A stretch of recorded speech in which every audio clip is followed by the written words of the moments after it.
యేసుక్రీస్తు నామమున ఉదయకాల వందనాలు చెల్లిస్తున్నాను. ఈరోజు వాక్య ధ్యానంకి ఎంచుకున్న వాక్య భాగం లూకాసు వార్త 11వ అధ్యాయం 8వ వచనం చదువుకున్నాం. అతడు తన స్నేహితుడైనందున లేచి ఇయ్యకపోయినను అతడు సిగ్గుమాలి మాటి మాటికి అడుగుట వలనైనను లేచి అతనికి కావలసినవన్నీ ఇచ్చును అని మీతో చెప్పుచున్నాను. ఈరోజు దేవుడు మనకి ఒక విశ్రాంతి దినమున దేవుడు మనకు ఒక గొప్ప నిజాన్ని మనకు దేవుడు తెలియజేస్తున్నాడు. ఏం తెలియజేస్తున్నంటే, ఇక్కడ ఒక స్నేహితుడి దగ్గరికి రొట్టెల కోసము వెళ్ళి ఉంటున్నాడు. కానీ ఆ స్నేహితుడు ఇవ్వడానికి వెనకబడుతున్నాడు. ఆయన నిద్రపోతున్నారు లేదా పిల్లలు ఉన్నారు అని, అందుకని ఆ స్నేహితుడికి ఆ రొట్టెలు ఇవ్వడానికి వెనకబడుతున్నాడు. కానీ ఆ స్నేహితుడు ఆ రొట్టెలు పొందుకునేదాకా వదలడం లేదు, ఇచ్చేదాకా పదే పదే, అంటే చివరికి కూడా సిగ్గు విడిచి కూడా ఆయన అడుగుతుంటున్నాడు. అడిగి ఏం చేస్తున్నాడంటే అది పొందుకొని వెళ్ళుతున్నాడు. మనం కూడా దేవుణ్ణి ప్రార్థన ఏ విధంగా చేయాలంటే పొందుకునేలాగా మనము ప్రార్థన అనేది చేయాలి. ప్రభువారు అదే చెప్తున్నారు. ముందు వచనాల్లో స్నేహితుల గురించి ఈ యొక్క ఉదాహరణ చెప్తుంటున్నారు.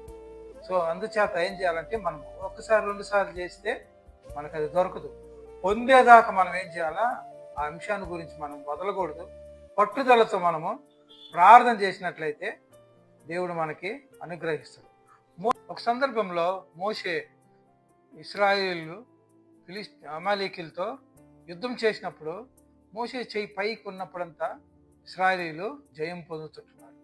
చెయ్యి దించేటప్పటికి అమాలేకీలు యుద్ధంలో జయం పొందుతున్నారు.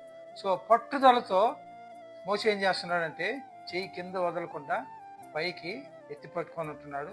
ఇశ్రాయేలీలు జయం పొందు. సో అందుచేత ఏం చేయకూడదు, అలసిపోకుండా ఏం చేయాలంటే దానిని మనం జయం పొందేదాకా, అది పొందుకునేదాకా అడగాలి. అందుకే దేవుడు చెప్తున్నాడు, అడుగుడి మీకు ఇవ్వబడును, వెతుకుడి మీకు దొరుకును, తట్టుడి మీకు తీయునని చెప్తున్నాడు.